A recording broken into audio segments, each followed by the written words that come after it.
اعوذ باللہ من الشیطان الرجیم بسم اللہ الرحمن الرحیم السلام علیکم ورحمۃ اللہ وبرکاتہ۔ آج ہمارا دوسرا سپارہ ہے جس کا خلاصہ ہم دیکھیں گے۔ سَيَقُولُ السُّفَهَاءُ مِنَ النَّاسِ مَا وَلَّاهُمْ عَنْ قِبْلَتِهِمُ الَّتِي كَانُوا عَلَيْهَا قُلْ لِلَّهِ الْمَشْرِقُ وَالْمَغْرِبُ يَهْدِي مَن يَشَاءُ إِلَىٰ صِرَاطٍ مُّسْتَقِيمٍ۔ نادان لوگ ضرور کہیں گے انہیں کیا ہوا کہ یہ پہلے جس قبلے کی طرف رخ کر کے نماز پڑھتے تھے اس سے یکایک پھر گئے۔ اے نبی صلی اللہ علیہ وآلہ وسلم ان سے کہو مشرق اور مغرب سب اللہ کے ہیں، اللہ جسے چاہتا ہے سیدھی راہ دکھاتا ہے۔ تو یہ جو دوسرے سپارے کے آغاز میں چند آیات ہیں یہاں پر تحویل قبلہ کا حکم ہے۔ نبی اکرم صلی اللہ علیہ وآلہ وسلم ہجرت کے بعد مدینہ طیبہ جب تشریف لے گئے تو 16 یا 17 ماہ تک بیت المقدس کی طرف رخ کر کے نماز پڑھی، پھر کعبے کی طرف منہ کر کے نماز پڑھنے کا جب حکم آیا تو پھر آپ صلی اللہ علیہ وآلہ وسلم نے دوبارہ اسی طرف اپنا رخ فرما لیا۔ جس 16-17 مہینے کے عرصے میں بیت المقدس کی طرف رخ کر کے نماز پڑھتے رہے اس عرصے میں بھی آپ صلی اللہ علیہ وآلہ وسلم کی خواہش یہی تھی کہ خانہ کعبہ کی طرف ہی رخ کر کے نماز پڑھی جائے جو کہ قبلہ ابراہیمی ہے۔ اس کے لیے آپ صلی اللہ علیہ وآلہ وسلم دعا بھی فرماتے اور بار بار آسمان کی طرف نظر بھی اٹھاتے، یعنی التجائیہ انداز میں کہ کب یہ حکم نازل ہوگا۔ تو اسی کا تذکرہ ان آیات میں ہے۔ بالآخر اللہ تعالیٰ نے تحویل قبلہ کا حکم دے دیا جس پر یہودیوں اور منافقین نے شور مچا دیا، حالانکہ نماز اللہ کی ایک عبادت ہے اور عبادت میں عابد کو جس طرح حکم ہوتا ہے اسی طرح کرنے کا وہ پابند ہوتا ہے، اس لیے جس طرف اللہ نے رخ پھیر دیا اسی طرف پھر جانا ضروری تھا۔ یہ ایک امتحان تھا۔ علاوہ ازیں جس نے اللہ کی عبادت کرنی ہے مشرق مغرب ساری جہتیں اسی کے لیے ہیں، اسی لیے جہتوں کی کوئی اہمیت نہیں۔ ہاں جس طرف اللہ کا حکم ہے اسی طرف مڑنا یہ ضروری ہے۔ اس حکم کے ذریعے اللہ تعالیٰ نے بت پرستوں کو سچے حق پرستوں سے چھانٹ کر الگ کر دیا۔ پہلے بیت المقدس کو قبلہ مقرر کیا تاکہ جو لوگ عربیت کے بت کے پرستش کرتے ہیں وہ الگ ہو جائیں، پھر اس قبلے کو چھوڑ کر کعبے کو ہی قبلہ بنایا تاکہ جو اسرائیلیت کے پرستار ہیں وہ بھی الگ ہو جائیں۔ اس طرح صرف وہ لوگ رسول اللہ صلی اللہ علیہ وآلہ وسلم کے ساتھ رہ گئے جو کسی بت کے پرستار نہیں تھے لیکن اللہ تعالیٰ کے عبادت گزار تھے۔ اور یہ بھی جان لینا ضروری ہے کہ تحویل قبلہ کا حکم صرف کوئی سمت کی بات نہیں ہے، ایک سمت سے دوسری سمت میں پھر جائے۔ دراصل بیت المقدس سے کعبے کی طرف سمت قبلہ کا پھرنا یہ معنی رکھتا ہے کہ اللہ تعالیٰ نے بنی اسرائیل کو پیشوائی کے منصب سے باضابطہ معزول کیا اور امت محمد صلی اللہ علیہ وآلہ وسلم کو اس پر فائز کر دیا۔ اس لیے ساتھ ہی فرمایا کہ وَكَذَلِكَ جَعَلْنَاكُمْ أُمَّةً وَسَطًا لِتَكُونُوا شُهَدَاءَ عَلَى النَّاسِ وَيَكُونَ الرَّسُولُ عَلَيْكُمْ شَهِيدًا۔ اور اسی طرح تو ہم نے تمہیں ایک امت وسط بنایا ہے تاکہ تم دنیا کے لوگوں پر گواہ ہو اور رسول تم پر گواہ ہو جائیں۔ یعنی امت وسط کا جو ذکر آیا نا تو اس سے مراد کیا ہے کہ بہتر اور افضل امت بنایا یا عادل امت بنایا یا افراط و تفریط سے پاک ایک اعتدال والی امت بنایا جس کے احکامات بھی اعتدال پر مبنی ہیں۔ اور یہ جو گواہی کا ذکر آیا ہے اس کی وضاحت بھی بعض احادیث میں اس طرح آتی ہے کہ جب اللہ تعالیٰ پیغمبروں سے قیامت والے دن پوچھے گا کہ تم نے میرا پیغام لوگوں تک پہنچایا تھا، وہ اس بات میں جواب دیں گے، اللہ تعالیٰ فرمائے گا تمہارا کوئی گواہ ہے؟ وہ کہیں گے ہاں محمد صلی اللہ علیہ وآلہ وسلم اور ان کی امت، چنانچہ یہ امت گواہی دے گی۔ اور اگر غور کیا جائے تو قرآن مجید میں تمام پچھلی امتوں کے پیغمبروں جن کا بھی تذکرہ آتا ہے ان پیغمبروں کا بھی ذکر آتا ہے اور پیغمبروں کے ساتھ ان کی امت کا جو بھی رویہ رہا اس کا بھی ذکر آتا ہے۔ اسی کے دوران آیت نمبر 148 میں یہ بھی بتا دیا گیا کہ وَلِكُلٍّ وِجْهَةٌ هُوَ مُوَلِّيهَا فَاسْتَبِقُوا الْخَيْرَاتِ أَيْنَمَا تَكُونُوا يَأْتِ بِكُمُ اللَّهُ جَمِيعًا إِنَّ اللَّهَ عَلَى كُلِّ شَيْءٍ قَدِيرٌ۔ ہر ایک کے لیے ایک رخ ہے جس کی طرف وہ مڑتا ہے، بس تم بھلائیوں کی طرف سبقت کرو، جہاں بھی تم ہوگے اللہ تمہیں پالے گا، اس کی قدرت سے کوئی چیز باہر نہیں ہے۔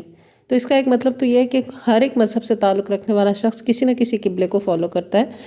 تو اصل کیا ہے کہ جو اللہ کا حکم ہے اس کو فالو کرو، سبقت کرو نیکیوں میں۔ نیکی وہی ہے جو اللہ اور رسول کی اطاعت میں ہے۔ دوسرا اس کا یہ بھی مطلب ہے کہ ہر مذہب ہر گروہ کا ایک منہج، ایک راستہ، ایک طریقہ ہے۔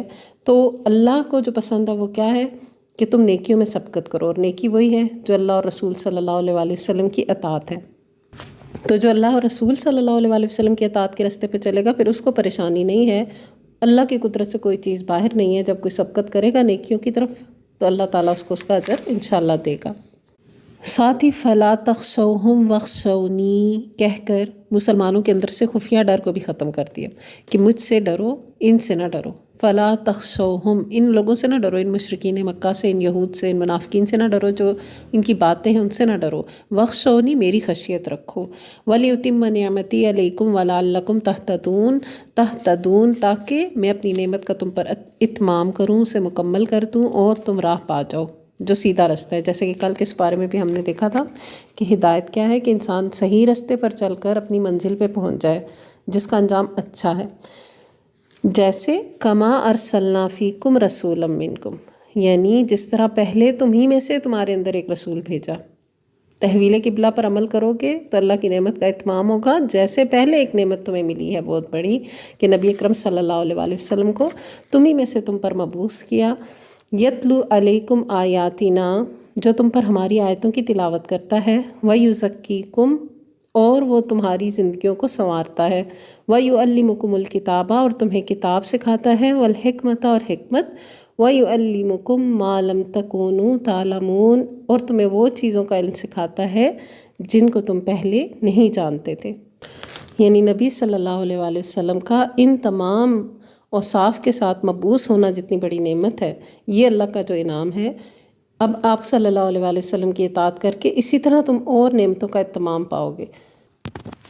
فَاذْكُرُونِي أَذْكُرْكُمْ وَاشْكُرُوا لِي وَلَا تَكْفُرُونَ، پس مجھے یاد رکھو، میں تمہیں یاد رکھوں گا، اور میرا شکر ادا کرو، کفران نعمت نہ کرو۔ یہ بڑی پیاری آیت ہے کہ جو اللہ کو یاد رکھتا ہے اللہ بھی اس کا یاد رکھتا ہے، اللہ کا ذکر جو کرتا ہے اللہ بھی اس کا ذکر کرتا ہے۔ کتنے اعزاز کی بات ہے۔ وَاشْكُرُوا لِي وَلَا تَكْفُرُونَ، میرا شکر کرو، میری کفران نعمت نہ کرو۔ تو نبی صلی اللہ علیہ وآلہ وسلم کا ان اوصاف کے ساتھ ملنا اور یہ ایک تحویل قبلہ کا حکم نازل ہونا، یہ سب ایک انعامات تھے جو مسلمانوں کے اوپر ہوئے۔ تو اب اس کے بارے میں ایک حدیث میں اللہ تعالیٰ فرماتے ہیں، حدیث قدسی ہے، مفہوم: اے ابن آدم، جب تم اکیلے میں میرا ذکر کرتے ہو تو میں اکیلے میں تمہارا ذکر کرتا ہوں، جب تم مجلس میں میرا ذکر کرتے ہو تو میں اس سے بہتر مجلس میں تمہارا ذکر کرتا ہوں جس میں تم میرا ذکر کرتے ہو۔ فَاذْكُرُونِي أَذْكُرْكُمْ، جو اکیلے بیٹھ کے اللہ کو یاد کرے گا اللہ بھی تنہائی میں اس کو یاد کرے گا، جو کسی مجلس میں اس کو یاد کرے گا اللہ اس سے بہتر مجلس یعنی فرشتوں کے پاس اس کو یاد کرے گا۔ اب یہاں پر نا یہ والی حدیث سن کر یا یہ تذکرہ پڑھ کے اکثر لوگ یہ سوچتے ہیں کہ ہم مجالس میں ہی اللہ کا ذکر کریں اور تنہائی میں نہیں اللہ کو یاد کرتے، کیونکہ وہ یہ سمجھتے ہیں کہ جب اللہ فرشتوں میں یاد کرتا ہے تو بڑی بات ہے۔ ہاں، یہ بہت بڑی بات ہے کہ اللہ کسی کو اپنی فرشتوں کی مجلس میں یاد کرے، لیکن اگر غور کیا جائے تو کوئی شخص جو اپنے رب کو اپنے دل میں یاد کرتا ہے، اپنے تنہائی میں یاد کرتا ہے، یہ کتنے بڑے اعزاز کی بات ہے کہ اللہ اس کو تنہائی میں یاد کرے۔ تو یہ اللہ کو تو جو بھی یاد کرتا ہے، چاہے تنہا یاد کرے چاہے مجلس میں یاد کرے، اللہ اس کو یاد کرتا ہے، یہ اس کے لیے بہت بڑا اعزاز ہے۔ اور یہ بھی بہت ضروری ہے کہ اکیلے بیٹھ کے اللہ کو یاد کیا جائے، اللہ کا ذکر اذکار زبان سے بھی اور دل سے بھی کیا جائے، ہر لمحہ اللہ کی یاد ہمارے دل کے اندر موجود ہو، اس لیے کیونکہ وہ یاد درست سچی ہوتی ہی نہیں جو صرف مجلس کے اندر ہو اور تنہائی میں نہ ہو۔ دنیا کی عام محبتوں میں بھی دیکھیں، ماں کو جو اولاد سے محبت ہوتی ہے، کیا صرف وہ کسی محفل اور مجلس میں ہی اس کا تذکرہ کرتی ہے یا تنہائی میں اس کو اس سے زیادہ یاد رہتی ہے اپنی اولاد کی؟ تو کوئی بھی جو محبوب چیز ہوتی ہے وہ تو تنہائی میں بھی دل کا حصہ ہوتی ہے۔ تو اللہ سبحانہ وتعالیٰ کو صرف مجلس میں یاد کرنا، صرف لوگوں کے درمیان اس کی بات کرنا اور تنہائی میں اس کو یاد نہ رکھنا، یہ کیسے ممکن ہے؟ اور دوبارہ پھر سے یہ حکم ہوا کہ یا ایھا الذین آمنوا استعینوا بالصبر والصلاۃ ان اللہ مع الصابرین، اے اہل ایمان صبر اور نماز سے مدد لو، اللہ صبر کرنے والوں کے ساتھ ہے۔ تو یہ پھر ایک بتا دیا گیا ایک طریقہ، ایک بہت بڑا نسخہ کہ جب بھی کوئی پریشانی ہو، کوئی چیز سمجھ نہیں آ رہی تو سب سے پہلی چیز صبر اور دوسرا نماز۔ تو یہ پیغمبروں کی سنت ہے کہ وہ نماز کی طرف دوڑتے تھے جب بھی انہیں کوئی مشکل مسئلہ پیش آتا تھا، تو بجائے اس کے کہ کوئی اور ذریعہ اور غلط طریقہ اختیار کیا جائے، جو اللہ سبحانہ وتعالیٰ کا بتایا ہوا طریقہ ہے وہ اختیار کریں۔ وَاسْتَعِینُوا بِالصَّبْرِ وَالصَّلَاةِ۔ پھر اس کے بعد آزمائش کے وقت پر صبر کرنے والوں کو بتایا گیا کہ ان کا اجر بہت زیادہ ہے، اللہ سبحانہ وتعالیٰ کی طرف سے ان پر رحمتیں نازل ہوتی ہیں اور پھر وہ راہ بھی پا لیتے ہیں۔ حدیث شریف میں آتا ہے کہ مومن کا معاملہ بھی عجیب ہے، اس سے خوشی پہنچتی ہے تو اللہ کا شکر ادا کرتا ہے، اور تکلیف پہنچتی ہے تو صبر کرتا ہے، دونوں ہی حالتیں اس کے لیے خیر ہیں۔ اچھا، یہاں صبر کی دو قسمیں ہم دیکھتے ہیں۔ ایک تو یہ ہے کہ انسان جو اللہ تعالیٰ نے گناہ کے کاموں سے منع کیا ہے، جو چیزوں کو حرام قرار دیا ہے، ان سے بچنے کے لیے اپنے آپ کو روکے، اللہ تعالیٰ کی نافرمانی سے خود کو روکے رکھے، یہ ایک صبر ہے۔ یا اللہ نہ کرے کہ کوئی نقصان ہو جائے تو اس پر صبر کرنا۔ دوسرا صبر یہ ہے کہ جو اللہ سبحانہ وتعالیٰ نے کرنے کا کام کہا ہے، جو حکم دیا ہے بجا لانے کے لیے، اس کو ادا کرنے میں جو تکلیف یا مشقت یا محنت یا خرچ آتا ہے اس کو اٹھائے۔ مثال کے طور پہ روزہ صبر کے بغیر ممکن نہیں ہے۔ اسی طرح نماز پڑھتے ہیں تو بھی صبر کے ساتھ پڑھنی پڑتی ہے، جب تک سلام نہیں پھیر لیتے تب تک آپ بات نہیں کر سکتے۔ حج وہ بھی صبر کا تقاضا کرتا ہے۔ تو پھر یہاں پر یہی بتایا گیا کہ جو صبر کرتے ہیں پھر اللہ تعالیٰ ان کو اپنی رحمتوں میں رکھتے ہیں اور پھر ان کو ہدایت بھی دیتے ہیں۔ پھر اس کے بعد آیت نمبر 173 میں حرام کردہ اشیاء کا تذکرہ بتا دیا گیا ہے کہ مردہ، خون، خنزیر کا گوشت اور غیر اللہ کے نام پر کوئی بھی چیز جو ہو اس کو حرام قرار دیتی ہے اللہ سبحانہ تعالیٰ نے مسلمانوں کے لیے۔ پھر آگے آیت نمبر 173 آیت ہے جس کو آیت بر کہتے ہیں، نیکیوں والی آیت۔ تو یہاں نیکی کا ایک بہت وسیع تصور بتا دیا گیا۔ لیس البر ان تولوا وجوہکم قبل المشرق والمغرب۔ اب دیکھیں اسی صورت کے ابتدا میں آپ نے تحویل قبلہ کا حکم پڑھا تھا کہ صرف ایک جہت میں ہو جانا نیکی نہیں ہے، بلکہ مالک کے حکم کی اطاعت کرنا نیکی ہے، وہ جس جہت میں ہونے کا کہے۔ تو اب یہاں پر اب آپ دیکھتے ہیں کہ اللہ سبحانہ وتعالیٰ فرما رہے ہیں کہ نیکی یہ نہیں ہے کہ تم اپنے چہرے مشرق کی طرف یا مغرب کی طرف کر لو، بلکہ نیکی یہ ہے کہ آدمی اللہ کو اور یوم آخر اور ملائکہ کو اور اللہ کی نازل کی ہوئی کتاب اور اس کے پیغمبروں کو دل سے مانے، اور اللہ کی محبت میں اپنا دل پسند مال رشتہ داروں اور یتیموں پر، مسکینوں اور مسافروں پر، مدد کے لیے ہاتھ پھیلانے والوں پر اور غلاموں کی رہائی پر خرچ کرے، نماز قائم کرے اور زکوٰۃ دے، اور نیک وہ لوگ ہیں کہ جب عہد کرے تو اسے وفا کرے، اور تنگی و مصیبت کے وقت میں اور حق و باطل کی جنگ میں صبر کریں، یہ ہیں راست باز لوگ اور یہی لوگ متقی ہیں۔ یعنی محض کسی ایک چیز کا نام نیکی نہیں ہے، بلکہ جو بھی کام اللہ کے بتائے ہوئے طریقے پر اللہ ہی کی خاطر کیا جائے گا وہ نیکی شمار ہوگا۔ اور اس آیت کے بعد بہت سارے اور احکامات کا تذکرہ ہے، ان سب پر عمل درآمد کرنا بھی نیکی ہے، جس میں سب سے پہلے قصاص کا ذکر آ گیا، پھر وصیت کی بات بھی آ رہی ہے، پھر اس کے ساتھ ساتھ روزوں کا ذکر آ گیا ہے۔ یہ ہم پہلے ایک دفعہ پڑھ بھی چکے ہیں، ایک دو ویڈیوز پہلے، انشاءاللہ لنک ہم ڈسکرپشن میں دے دیں گے، لیکن یہاں پر جو تذکرہ آتا ہے اس کو پھر سے دیکھ لیتے ہیں۔ یا ایھا الذین آمنوا کتب علیکم الصیام کما کتب علی الذین من قبلکم لعلکم تتقون۔ اے لوگو جو ایمان لائے ہو، تم پر روزے فرض کر دیے گئے جس طرح تم سے پہلے انبیاء کے پیروکاروں پر فرض کیے گئے تھے، اس سے توقع ہے کہ تم میں تقویٰ کی صفت پیدا ہوگی۔ تقویٰ یعنی پرہیزگاری، گناہوں سے رکنا، بچنا اور نیکی کے کاموں میں اپنے آپ کو لگانا۔ اچھا، اب یہاں پر جتنے بھی احکامات رمضان کے سلسلے میں آ رہے ہیں اس کو اگر غور سے دیکھا جائے تو رمضان کے 4 بنیادی مقاصد پتہ چلتے ہیں۔ ایک تو یہ کہ تقویٰ کا حصول، دوسرا روزوں کی گنتی پوری کرنا، یعنی جتنے روزے اس سال ہوئے وہ ہم نے پورے رکھے یا نہیں، اگر کوئی شرعی عذر کی وجہ سے روزہ رہ گیا ہے تو بعد کے دنوں میں اس روزے کو رکھنا، اور اگر کوئی شخص روزہ رکھنے کی استطاعت بالکل ہی نہیں رکھتا تو پھر وہ اس کا فدیہ ادا کرے گا۔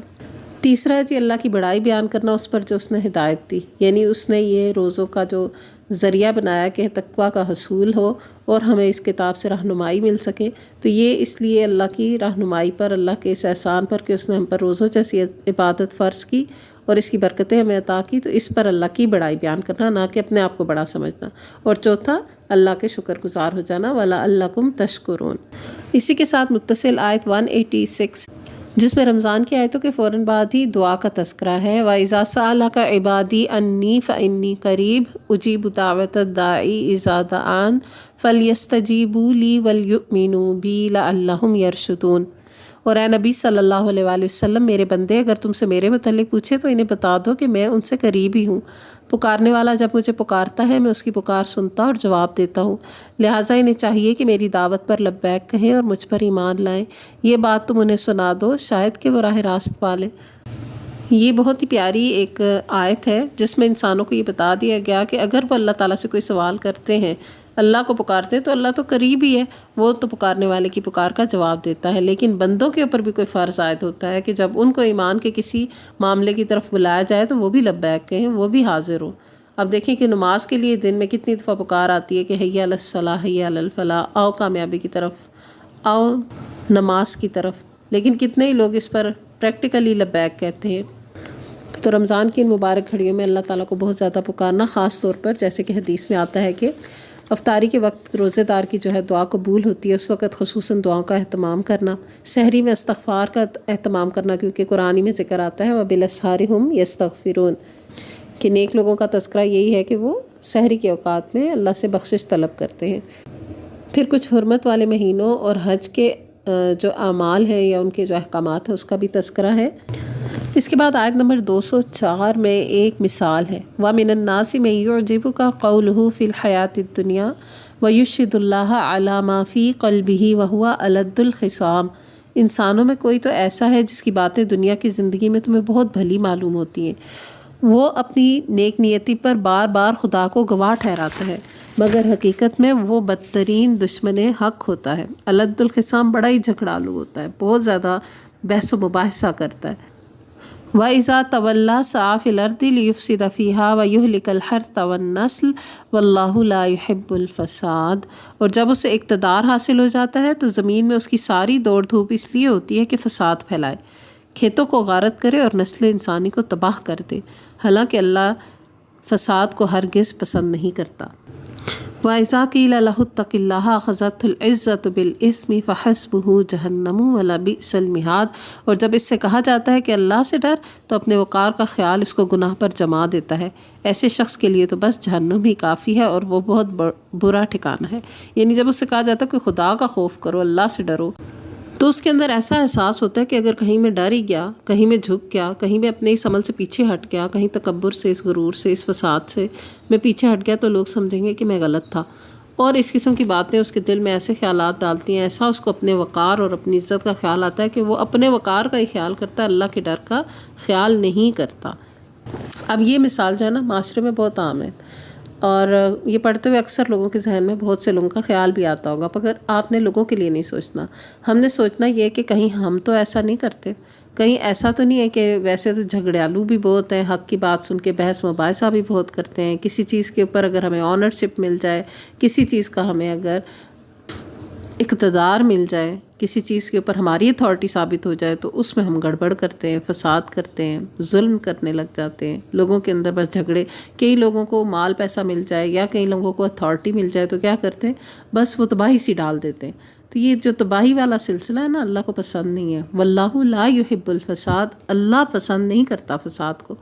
اس کے برعکس دوسری مثال کیا ہے، وَمِنَ النَّاسِ مَن يَشْرِي نَفْسَهُ ابْتِغَاءَ مَرْضَاتِ اللَّهِ وَاللَّهُ رَءُوفٌ بِالْعِبَادِ۔ دوسری طرف انسانوں ہی میں کوئی ایسا بھی ہے جو رضائے الہی کی طلب میں اپنی جان کھپا دیتا ہے، اور اب ایسے بندوں پر اللہ بہت مہربان ہے۔ تو یہ دو مثالیں ہیں، ایک کو اپنی پڑی ہوئی، اپنے وقار اپنی عزت کی پڑی ہے، اور ایک کو اللہ کی پڑی ہے، وہ اللہ کو راضی کرنے میں لگا ہوا ہے، تو اس میں اپنا جائزہ ہم لے سکتے ہیں۔ اور اس کے ساتھ اللہ تعالیٰ نے فرما دیا، یا ایھا الذین آمنوا ادخلوا فی السلم کافۃ ولا تتبعوا خطوات الشیطان انہ لکم عدو مبین۔ اے ایمان لانے والو، تم پورے کے پورے اسلام میں آ جاؤ اور شیطان کی پیروی نہ کرو کہ وہ تمہارا کھلا دشمن ہے۔ یعنی اسلام کے کسی ایک رکن کو ہی پکڑ کے نہیں بیٹھنا، یا یہ نہیں کہ بس نام کے مسلمان ہو جانا، بلکہ پورے کے پورے اسلام میں داخل ہو جاؤ۔ سلامتی ہے نا، جیسے آپ دیکھیں کہ سر سے پیر تک بندے کو سلامتی چاہیے نا، یہ تو نہیں کہ ہاتھ کو درد ہو رہا ہے تو ہوتا رہے، پاؤں اگر اللہ نہ کرے کہ جل رہے ہیں تو جلتے رہے، باقی ہم آرام سے بیٹھیں۔ ہمیں پورے کے لیے سلامتی چاہیے، تو پورا اس کو اسلام میں داخل بھی کرنا پڑے گا۔ جو احکامات اللہ سبحانہ تعالیٰ نے آنکھوں کے لیے دیے ہیں ان پر عمل کرنا ہے، جو کانوں کے لیے دیے ہیں کانوں کو ان پر عمل کرانا ہے، پاؤں کہاں چلنے چاہیے، کہاں کی طرف قدم نہیں اٹھانے چاہیے، کن کاموں میں اپنے ہاتھوں کو مشغول کرنا چاہیے، کن میں نہیں کرنا چاہیے، نگاہیں کدھر اٹھنی چاہیے، کدھر نہیں اٹھنی چاہیے۔ تو یعنی اپنے پورے جسم کو اسلام کے اندر داخل کرنا، اپنی پوری ذات کو، اپنی پوری زندگی کو اسلام کے دائرے کے اندر داخل کرنا ہی اصل سلامتی میں داخل ہونا ہے۔ ایسا نہیں کہ کچھ تو اللہ کی بات ماننا اور کچھ جو ہے وہ اللہ کی باتیں ریجیکٹ کرتے جانا۔ پھر آیت نمبر 215 میں آتا ہے یسألونک ماذا ینفقون قل ما انفقتم من خیر فللوالدین والاقربین والیتامى والمساکین وابن السبیل وما تفعلوا من خیر فإن اللہ بہ علیم۔ لوگ پوچھتے ہیں ہم کیا خرچ کریں، جواب دو کہ جو مال بھی تم خرچ کرو اپنے والدین پر، رشتہ داروں پر، یتیموں اور مسکینوں اور مسافروں پر خرچ کرو، اور جب بھلائی بھی تم کرو گے اللہ اس سے باخبر ہے۔ تو یہاں پر انہوں نے پوچھا تو یہ تھا کہ کیا خرچ کریں، لیکن ان کو پہلے یہ بتایا گیا کہ کہاں خرچ کریں۔ تو یہ ایک حکمت سکھائی گئی، اور آگے آگے انشاءاللہ خرچ کی اور آیتیں آتی جائیں گی، اور اس میں ہم اس کے ساتھ سمجھیں گے انشاءاللہ۔ حدیث میں آتا ہے کہ یا ابن آدم انفق علیک، اے ابن آدم خرچ کر، تجھ پر خرچ کیا جائے گا۔ اور خرچ کرنا ایک حکمت ہے کہ کس طرح کہاں خرچ کیا جائے۔ تو اللہ سبحانہ تعالیٰ نے بندوں کو حکمت سکھائی کہ ایسا نہ ہو کہ باہر ہی سارا خرچ کر کے آ جائیں، اور اپنے والدین، اپنے عزیز و اقارب، اپنے ارد گرد جو مسکین مسافر لوگ آپ کو نظر آ رہے ہیں وہ محروم ہوں اور وہ آس لگا کے بیٹھے ہو اور آپ کو ان کا خیال ہی نہ آ رہا ہو۔ تو اوبویسلی ایک عام سمجھ کی یہ بات ہے کہ سب سے پہلے اپنے ارد گرد کا جائزہ لینا چاہیے کہ کہاں ضرورت ہے۔ خرچ کے متعلق 219 آیت کے ایک حصے میں بھی آتا ہے کہ وَيَسْأَلُونَكَ مَاذَا يُنْفِقُونَ، اور وہ پوچھتے ہیں کہ ہم کیا خرچ کریں۔ قُلِ الْعَفْوَ، کہہ دیجئے کہ زائدہ ضرورت چیز۔ كَذَلِكَ يُبَيِّنُ اللَّهُ لَكُمُ الْآيَاتِ لَعَلَّكُمْ تَتَفَكَّرُونَ، اس طرح اللہ اپنے احکام بیان کرتا ہے شاید کہ تم دنیا اور آخرت دونوں کی فکر کرو۔ تو اس طرح اللہ صاف صاف اپنے احکام بیان کرتا ہے کہ زائدہ ضرورت چیز یعنی اپنی ضرورت پوری کر لو، اور اس کے علاوہ ایکسٹرا آپ دوسروں کی ضرورت پوری کرنے میں لگائیں۔ لیکن اس سے ہرگز یہ مطلب نہیں ہے کہ اپنی ضرورت اچھی چیز سے پوری کریں اور خراب، باسی، پھٹی ہوئی، پرانی چیز جو ہے وہ دوسرے کو دے دیں۔ اس طرح کی چیز جو آپ خود لینا پسند نہیں کرتے دوسرے کو دینا پسندیدہ نہیں ہے۔ اور ویسے بھی صدقہ دیتے ہوئے یا کسی کو چیز دیتے ہوئے نا سوچا کریں اچھی نیت کر کے اللہ کی خاطر دے رہے ہیں تو سمجھیں اللہ کو دی نا آپ نے، تو جو اللہ کو دی تو وہ کیا پھٹی پرانی اور باسی دیں گے؟ بس یہی فرق ہے صحابہ کرام کے اعمال میں اور ہم لوگوں کے اعمال میں، کہ وہ جو تھے وہ اللہ کے ساتھ معاملہ کرتے تھے، اور ہم بس سر سے اتارتے ہیں تو پھر ہم ایسے کارنامے کرتے ہیں۔ اس کے بعد پارے کے اینڈ تک بہت سارے احکامات ہیں، کچھ حرمت والے مہینوں کا ذکر ہے، کچھ خواتین سے متعلق احکامات ہیں، اور اس میں جناب نکاح، طلاق، رضاعت، مہر اور حسن معاشرت وغیرہ کا تذکرہ ہے۔ پھر آیت نمبر 238 میں حافظوا علی الصلوات والصلاۃ الوسطی وقوموا للہ قانتین، اپنی نمازوں کی نگہداشت رکھو، خصوصاً ایسی نماز کی جو محاسن صلاۃ کی جامع ہو، یعنی درمیانی نماز کی، اللہ کے آگے اس طرح کھڑے ہو جیسے فرما بردار غلام کھڑے ہوتے ہیں۔ اور یہاں سے مراد الصلاۃ الوسطی سے مراد نماز عصر ہے جس کی حفاظت کا حکم دیا گیا خصوصاً۔ اور ایک حدیث کے مفہوم میں یہ بھی آتا ہے نا کہ جس کے عصر کی نماز فوت ہو گئی تو گویا اس کا تو اہل و عیال، مال سب کچھ لٹ گیا، تو کسی کا سب کچھ لٹ جانے سے بھی بڑا نقصان عصر کی نماز کا فوت ہونا ہے۔ تو اس نماز کی خصوصاً حفاظت، سب نمازوں کی حفاظت کریں پر اس کی خصوصاً کریں۔ آیت 245 میں پھر خرچ کے متعلق بات آ گئی کہ من ذا الذی یقرض اللہ قرضا حسنا فیضاعفہ لہ اضعافا کثیرا واللہ یقبض ویبسط والیہ ترجعون۔ تم میں کون ہے جو اللہ کو قرض حسن دے تاکہ اللہ اسے کئی گنا بڑھا چڑھا کر واپس کرے؟ گھٹانا بھی اللہ کے اختیار میں ہے اور بڑھانا بھی، اور اسی کی طرف تمہیں پلٹ کر جانا ہے۔ یعنی مراد ہے کہ ایسا قرض جو خالصتاً نیکی کی نیت کے جذبے کے ساتھ بے غرض ہو کر اللہ کی راہ میں دیا گیا ہو۔ تو اللہ تعالیٰ کو جو کوئی بھی قرض دے گا، یعنی اللہ کی راہ میں کچھ خرچ کرے گا، اللہ کے کام پہ لگائے گا، اللہ کے لیے دے گا، تو وہ قرض حسن ہے نا، کیونکہ اس نے اچھی نیت سے دیا، اچھے مقصد کے لیے دیا اور اللہ کے لیے دیا۔ تو پھر اب اللہ کے ذمے ہے کہ وہ اس کو بڑھا چڑھا کے لوٹائے۔ اور حدیث میں ایسی بہت سارے ہم احادیث پڑھتے ہیں جن کے اندر اللہ سبحانہ وتعالیٰ کے راستے میں خرچ کرنے، اللہ کو قرض حسن دینے کے اجر و ثواب بتائے گئے ہیں۔ مثلا کوئی شخص خرچ کرتا ہے تو اللہ تعالیٰ اس کو بڑھاتا رہتا ہے یہاں تک کہ قیامت کے دن وہ اسے احد پہاڑ کی طرح ملے گا۔ یعنی اس نے اتنی اچھی نیت سے خرچ کیا تھا، دنیا میں تو وہ تھوڑا لگ رہا تھا، لیکن قیامت کے دن وہ اٹھے گا تو اس کا وہ قرض یا وہ جو اس نے اللہ کے راستے میں دیا تھا مال، وہ اتنا اور اتنا بڑھ چکا ہوگا۔ تو اس سے اللہ تعالیٰ کے راستے میں اچھی چیز دینی چاہیے، اور اللہ ہی سے دعا کرنی چاہیے کہ ہمیں اچھے اچھے اعمال کرنے کی توفیق بھی دے اور اچھے راستے بھی دکھائے۔ اب اس پارے کے آخر میں نا طالوت اور جالوت کا ایک بہت سبق آموز واقعہ ہے۔ أَلَمْ تَرَ إِلَى الْمَلَإِ مِنْ بَنِي إِسْرَائِيلَ مِنْ بَعْدِ مُوسَىٰ إِذْ قَالُوا لِنَبِيٍّ لَهُمُ ابْعَثْ لَنَا مَلِكًا نُقَاتِلْ فِي سَبِيلِ اللَّهِ قال هل عسيتم إن كتب عليكم القتال ألا تقاتلوا قالوا وما لنا ألا نقاتل في سبيل الله وقد أخرجنا من ديارنا وأبنائنا فلما كتب عليهم القتال تولوا إلا قليلا منهم والله عليم بالظالمين۔ پھر تم نے اس معاملے پر بھی غور کیا جو موسیٰ کے بعد سرداران بنی اسرائیل کو پیش آیا تھا۔ انہوں نے اپنے نبی سے کہا ہمارے لیے ایک بادشاہ مقرر کر دو تاکہ ہم اللہ کی راہ میں جنگ کریں۔ بڑے مصمم ارادے سے انہوں نے نبی کو یہ کہا کہ اللہ سے کہو کہ ہمارے لیے تو بس مقرر کر دیں جنگ کا حکم ہو اور ہم جائیں۔ نبی نے پوچھا کہیں ایسا تو نہ ہوگا کہ تم کو لڑائی کا حکم دیا جائے اور پھر تم نہ لڑو؟ وہ کہنے لگے بھلا یہ کیسے ہو سکتا ہے کہ ہم راہ خدا میں نہ لڑیں جبکہ ہمیں اپنے گھروں سے نکال دیا گیا ہے اور ہمارے بال بچے ہم سے جدا کر دیے گئے ہیں۔ مگر ان کو جنگ کا حکم دیا گیا تو ایک قلیل تعداد کے سوا وہ سب پیٹھ موڑ گئے اور اللہ ان میں سے ایک ایک ظالم کو جانتا ہے۔ اب یہاں سے کیا پتہ چلا کہ باتیں کرنے والے بہت ہوتے ہیں لیکن حقیقت میں اللہ کی راہ میں کھڑے رہنے والے وہ چند ہی ہوتے ہیں۔ ان کے نبی نے ان سے کہا کہ اللہ نے طالوت کو تمہارے لیے بادشاہ مقرر کیا ہے۔ یہ سن کر وہ بولے ہم پر بادشاہ بننے کا وہ کیسے اختیار ہو گیا؟ اس کے مقابلے میں بادشاہی کے ہم زیادہ مستحق ہیں، وہ تو کوئی بڑا مالدار آدمی نہیں ہے۔ اب یہاں پر دیکھیے کہ لوگوں کا ذہنی معیار سمجھ آتا ہے کہ وہ سوچتے تھے کہ جو مالدار ہوگا وہی اصل میں بادشاہ بن سکتا ہے۔ تو یہ کانسیپٹ تو آج ماشاءاللہ سے پوری سوسائٹی میں ہمارے ہاں پریویل کرتا ہے کہ جو مالدار ہوگا وہی بادشاہ ہوگا۔ تو صرف مال ہی کو ہر بڑائی کا ذریعہ سمجھ لینا یہ نا ذہنی پستی کی علامت ہوتی ہے۔ اچھا پھر آگے فرمایا کہ نبی نے جواب دیا اللہ نے تمہارے مقابلے میں اسی کو منتخب کیا ہے اور اس کو دماغی اور جسمانی دونوں قسم کی اہلیتیں فراوانی کے ساتھ عطا فرمائی ہیں۔ تو کیا پتہ چلا کہ مال سے زیادہ جسم اور ذہن کی قوت امپورٹنٹ ہے۔ مال بھی اللہ کی عطا ہے لیکن یہ بھی بہت بڑی نعمت ہے اور اللہ نے اس کو پسند فرمایا۔ اور اللہ کو اختیار ہے کہ اپنا ملک جسے چاہے دے، اللہ بڑی وسعت رکھتا ہے اور سب کچھ اس کے علم میں ہے۔ اس کے ساتھ ان کے نبی نے ان کو یہ بھی بتایا کہ خدا کی طرف سے اس کے بادشاہ مقرر ہونے کی علامت یہ ہے کہ اس کے عہد میں وہ صندوق تمہیں واپس مل جائے گا جس میں تمہارے رب کی طرف سے تمہارے لیے سکون قلب کا سامان ہے، جس میں آل موسیٰ اور آل ہارون کے چھوڑے ہوئے تبرکات ہیں اور جس کو اس وقت فرشتے سنبھالے ہوئے ہیں۔ اگر تم مومن ہو تو یہ تمہارے لیے بہت بڑی نشانی ہے۔ پھر جب طالوت لشکر لے کر چلا تو اس نے کہا ایک دریا پر اللہ کی طرف سے تمہاری آزمائش ہونے والی ہے، جو اس کا پانی پیے گا وہ میرا ساتھی نہیں، میرا ساتھی صرف وہ ہے جو اس سے پیاس نہ بجھائے۔ ہاں ایک آدھ چلو کو پی لے تو پی لے، مگر ایک گروہ قلیل کے سوا سب کے اس دریا سے سیراب ہوئے۔ پھر جب طالوت اور اس کے ساتھی مسلمان دریا پار کر کے آگے بڑھے تو انہوں نے طالوت سے کہہ دیا کہ آج ہم میں جالوت اور اس کے لشکروں کا مقابلہ کرنے کی طاقت نہیں ہے۔